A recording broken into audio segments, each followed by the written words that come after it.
Lesson 146. Okay, Antonio, 2 lessons ago, we learned about the special wording that this type of sentence is going to have, the type of sentence where you say you like something. And then in the last lesson, we learned the Spanish verb that we need for that kind of sentence, the verb gusta or gustan, depending on if it's singular or plural. But now in this lesson, we need to learn another ingredient to the sentence. We need to learn how to say the person that the thing is pleasing to, or like the title of the lesson says, to whom is it pleasing? So if I say the beach is pleasing to me, we need to know how to say the part of the sentence that says to me, right, Antonio? That's correct, Bill. So how would you say that in Spanish? How would you say to me? To me, in Spanish, would only be, for now, me. Okay, so me means to me, right? Mm-hmm. That's the short way of saying to me. Okay. So in the verb gusta, we know that in Spanish the pronoun is included in the verb, right? So gusta is third person singular. So the verb gusta could mean he is pleasing, she is pleasing, or it is pleasing, right? Mm-hmm. That's correct. And then me means to me. So this little sentence here, this small sentence, me gusta, literally that says he is pleasing to me, or she is pleasing to me, or it is pleasing to me. There's going to be a longer version of I like this or I like whatever. But for now, let's learn the short version, and then because we have to learn this short way of saying it before we learn the whole deal. So we have to learn them in a certain order, right? Mm-hmm. That's correct. We can't jump ahead and learn the longer version, because the longer version sort of builds on this short version, right? Yes, that's correct. We will learn it in a few lessons from now. But this is sort of the base of the sentence, like the centerpiece, so to speak, of the sentence. Okay, so from a grammatical standpoint, the word gusta is the verb, and then the word me, that's basically what you would call an indirect object. So, and the subject of the sentence is included in the verb. Gusta includes the pronoun, which could be he, she, or it. So really we have a complete sentence here with me gusta, he, she, or it is pleasing to me. But Antonio, we don't really translate that into English in a literal way, do we? No, we don't, and that's the purpose of this lesson, to really find out exactly what is it we do with it. Right, because as we studied previously in the preceding lessons, the wording is totally different, but it expresses the same thing. So we're going to translate me gusta not literally as it is pleasing to me. We're going to translate it in an idiomatic way, and we're going to translate it as I like it. Okay, Antonio, let's use our new information here to look at a whole sentence. This example here we see on the page, me gusta la playa. Here we have a complete sentence, and the beach, the playa in Spanish, that's the subject of the sentence. So we don't need the he, she, or it that's included in the verb gusta. Why don't you translate this sentence for us literally? What would me gusta la playa mean literally if you translated it word for word? Me is to me, la playa, the beach. Gusta is pleasing. So the whole thing would literally mean to me is pleasing the beach.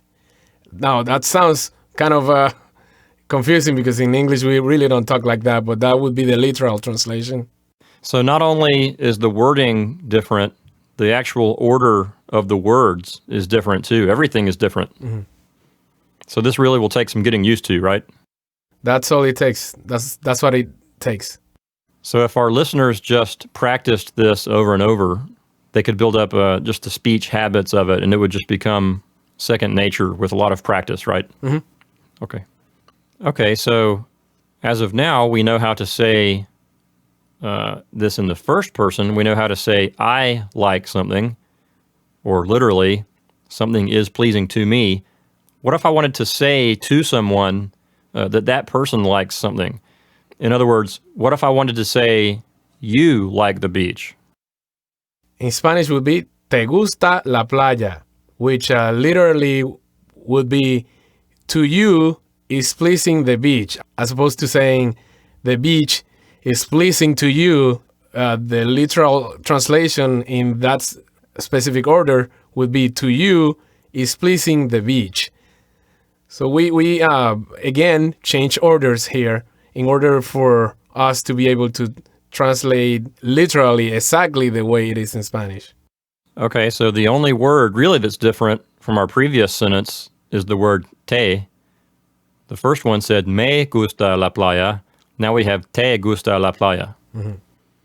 So the verb is the same, the subject is the same, everything's the same except the direct object. That little direct object word, instead of me, now it's te. So literally this says, to you is pleasing the beach. But we translate it as, you like the beach. So in this lesson, so far we've learned 2 of these little indirect object words. It looks as though we need to learn several of these little indirect object words in this lesson. Right, Antonio? Bill, yes.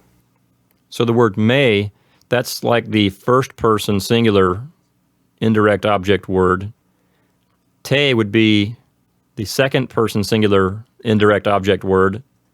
And now I'm seeing another one at the bottom of the page, le gusta. So I guess the word le is like the third person singular indirect object word. What does le mean?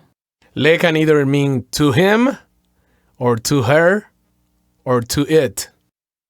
Okay, so le gusta la playa, literally that will say to him is pleasing the beach, to her is pleasing the beach, or to it is pleasing the beach. So we could translate that into English as he likes the beach, she likes the beach, or it likes the beach. Okay, so the word le is another indirect object word. It can mean to him, to her, or to it.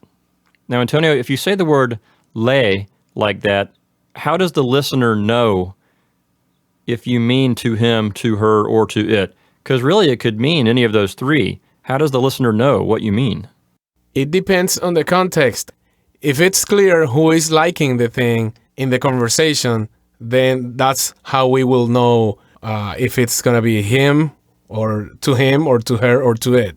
So if you're in a conversation about your dog and you say, the dog takes a walk with me every day, the dog does this, the dog does that, and then you say, le gusta la playa, then just because of the context of the sentence, you know that it means it or the dog. You know who it's referring to. Yes, that is exactly it. Or if you're talking about your brother and you say, my brother goes to the beach every day, my brother this, my brother that, and then you say, le gusta la playa, then it's obvious from the context that you're talking about your brother. So by saying le gusta la playa, you would be saying to him. Right. Mm-hmm. Okay, so the context really is very important with these types of statements. Mm-hmm. Okay. Well, on the next page here, page 178, we have a chart. And this chart is to help us see all of these different indirect object words that we need to learn about. We've studied me, te, and le individually, but there are also 3 more that we haven't really covered yet, Antonio. Why don't you take us through this chart, Antonio, and just sort of teach us each of these indirect object words? Well, the first one, the first person singular, we already know. Me, which means to me. Second person singular, te, which means to you. Third person singular, le, which means to him or to her or to it. Now, the new ones we haven't covered yet are the first person plural, nos, which means to us. Second person plural, os, which means to y'all in Spain only. Spain only, not in Latin America. Now, third person plural, les, which means to them, and also is used as second person plural in Latin America to y'all, not Spain. Okay, Antonio, let me see if I can use nos, os, and les in a sentence the correct way. If I wanted to say, we like the beach, then literally I would be saying, the beach is pleasing to us, right? Yes. So I would say, nos gusta la playa. That's correct. And you remember, you use gusta as opposed to gustan because playa is still singular. We're not using beaches in the plural form. That's why the gustar verb is in its singular form. Right. The party that's doing the liking, the party that's liking the beach, that's what's plural, not the thing being liked. Exactly. The beach is the thing that's being liked. That's still singular. That's still singular, and that is why we still use gusta as opposed to gustan. Right, because the sentence says the beach is pleasing to us, nos, to us. So, nos gusta la playa, to us is pleasing the beach. Nos gusta la playa, we like the beach. Okay, if I were in Spain and I wanted to say y'all like the beach, I could say os gusta la playa, and that would say to y'all is pleasing the beach. Or y'all like the beach. Okay, and then if I wanted to say they like the beach, I would say les gusta la playa, and that would literally say to them is pleasing the beach, or idiomatically, they like the beach. So these little indirect object words, these 6 words here in the chart, these are really crucial to learning how to say that you like something. Without these, you can't say it. Isn't that true? Yeah, that is correct. So our students at this point, they really have to learn these 6 special indirect object words. Before we leave this chart behind, we need to talk about one last issue, and that is the issue of formal speech. We know that if I say usted and then something else after that I have to speak in the third person. If I say usted, I have to use a third person verb along with that. But we translate it as second person. So we're speaking in the third person, but translating it second person. How would that apply here with le and les? Same concept, Bill. When speaking in formal speech, we would use le as second person. Like when talking to usted, as opposed to you, then we will not use te. Instead, we will use le. So to you is pleasing the beach, le gusta la playa, but meaning to you. So we're going to say it in a third person way, but we'll translate it in a second person way. That's why we have a little note here that says used as second person to you. Which that really means second person to you in an informal speech. In a formal context. Formal context. Right, okay. And then the same thing with les, like if you were saying ustedes and you're speaking to more than one person, again, you're going to use les. Even though les is a third person thing, you're going to use it as though it were second person. Only in Latin America and formal speech in Spain, we would use les. Us, second person plural, we will never use in Latin America, only in Spain. But les, we will use it as second person in Latin America or Spain if it's formal speech. Okay, Antonio, let's get a little bit of practice using le and les in formal speech. Let's say that I'm talking to a stranger and I say to that stranger, usted this and usted that. And then I want to say to that stranger, you like the beach. I would say to that stranger, I would say, le gusta la playa. That's correct. Okay, because it's that formal third person way of speaking. And you have to use that third person indirect object word le. I guess in that situation, literally, lay would be to him, right? Mm-hmm. If you're talking to a man, you could think of it as meaning to him. What you're really expressing is to you. You're just saying it in a formal way. Mm-hmm. And let's say that I'm in Latin America and I see a group of people at the beach and I want to tell them that they like the beach. So we're having a conversation and I say, ustedes this and ustedes that. And I want to say to them, y'all like the beach. I would say, les gusta la playa. Is that correct? That's exactly it. So that's why we have this little note here at the bottom of the chart. It says used as second person. We have this under ley and under les because we're going to use these third person forms to speak in the second person, just like we do with usted and ustedes. Antonio, here on page 179, we've provided a rather large chart just to help our readers and listeners really get a grip on this type of sentence of how to say that you like something. And we've put it here for the sake of practice so that they can really practice these sentences repeatedly and sort of build a good habit here with regard to this kind of sentence. As you can see in the first column, we have the actual Spanish sentence. And then in the next column, we've got a semi-literal translation just to help the reader and listener see exactly what it means word for word. And then we have the way we would translate it into English, the natural English way to say that same thing. Why don't we go through this chart together? Maybe you could read the Spanish sentences, and then I'll talk about the literal translation a little bit. Mm-hmm. Why don't you start at the beginning here, and let's just go through the chart together. Mm-hmm. Me gusta la playa. Okay, literally, me means to me, gusta is pleasing, and la playa is the beach. So literally it says, to me is pleasing the beach. In our semi-literal translation here, we're saying that the beach is pleasing to me. That's really what we're saying. And then the natural English translation in the right-hand column is I like the beach. Me gustan los gatos. Okay, again, me is to me. Then we have the plural verb, gustan, because the thing that we're liking is plural. The cats are plural. There's more than one cat. So the subject is los gatos, and since the cats are plural, they need the third person plural form of the verb, which is gustan.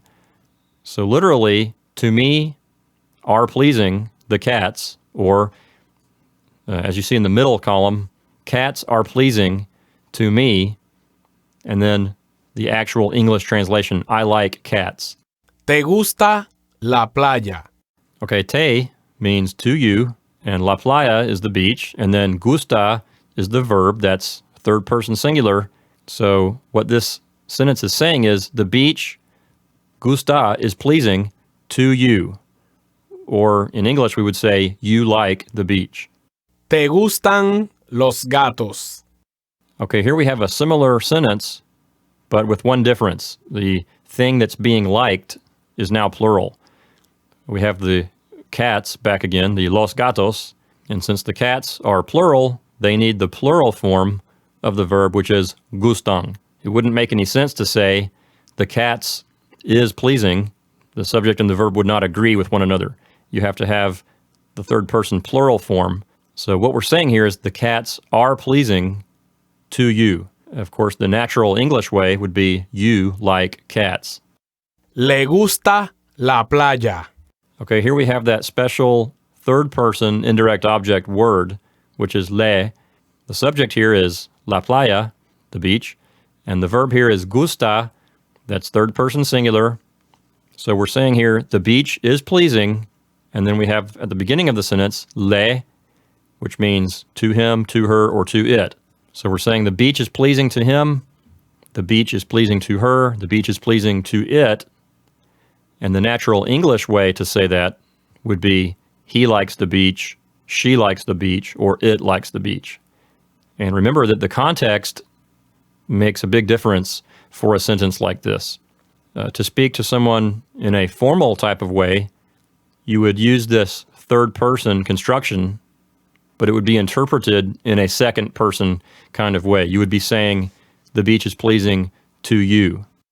Le gustan los gatos. Okay, our cats are back again, and they're plural, so they need the plural form of the verb, which is gustan. So, los gatos gustan, that says the cats are pleasing. And at the beginning of the sentence, we have le, which means to him, to her, or to it. So this sentence is saying cats are pleasing to him, cats are pleasing to her, cats are pleasing to it. Of course, the natural English translation would be he likes cats, she likes cats, or it likes cats. And again, in formal speech, if you're saying usted this, usted that, you would use this third-person way to express this to a stranger or to someone that you want to speak to in a formal way. In that case, you would be saying cats are pleasing to you, or you like cats. You'd be saying it literally in a third-person kind of way, using le, but it would be interpreted as second person, polite or formal second person. Nos gusta la playa. Okay, nos means to us, and so this sentence is going to say la playa, the beach, gusta is pleasing, and then nos says to us. So the beach is pleasing to us. The natural English way would be we like the beach. Nos gustan los gatos. And if the thing that's being liked is plural, like los gatos, you need the plural form of the verb gustar, which in this case is gustan. So the subject, los gatos, cats, and then gustan, they are pleasing, nos, to us. So cats are pleasing to us, or the natural English way would be we like cats. Os gusta la playa. Okay, this we would just see in Spain only. Os means to y'all. So our sentence is going to say literally, to y'all is pleasing the beach. Or in our middle column, we have the beach is pleasing to y'all. A more natural English way to say it would be y'all like the beach. Os gustan los gatos.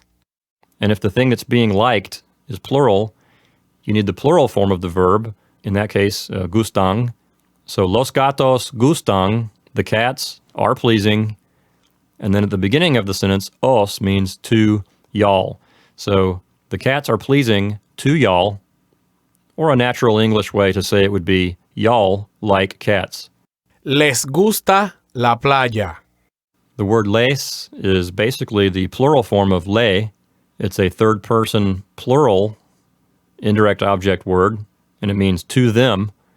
So here in this sentence, les gusta la playa, the subject is la playa, and the verb is gusta, so that's the beach is pleasing, and then les means to them. So the beach is pleasing to them, or a natural English way would be they like the beach. Let's say for a moment that you are in the Americas and you want to speak to a group of people. You want to say to that group, y'all like the beach. You would not say it like you do in Spain. You would say it using the word les gusta la playa. You're saying it in this third person way, but it's really going to be interpreted in the second person. It'll say, the beach is pleasing to y'all, or y'all like the beach. Les gustan los gatos. And again, if you have more than one thing that's being liked, in this case the cats, you need the third person plural form of the verb gustar, which is gustan. And so los gatos gustan means the cats are pleasing, and then les means to them. So literally, to them are pleasing, the cats, or semi-literal translation here in the middle column, cats are pleasing to them. And then the natural sounding English way to say it would be they like cats. Again, if you are in the Americas and you want to speak to a group of people using the word y'all, this is what you would say. You would say it in this third person way, but it would be interpreted in a second person way. with y'all there. And in Spain, you would also use this to speak to a group of people in a formal way. That's different in the Americas than it is in Spain.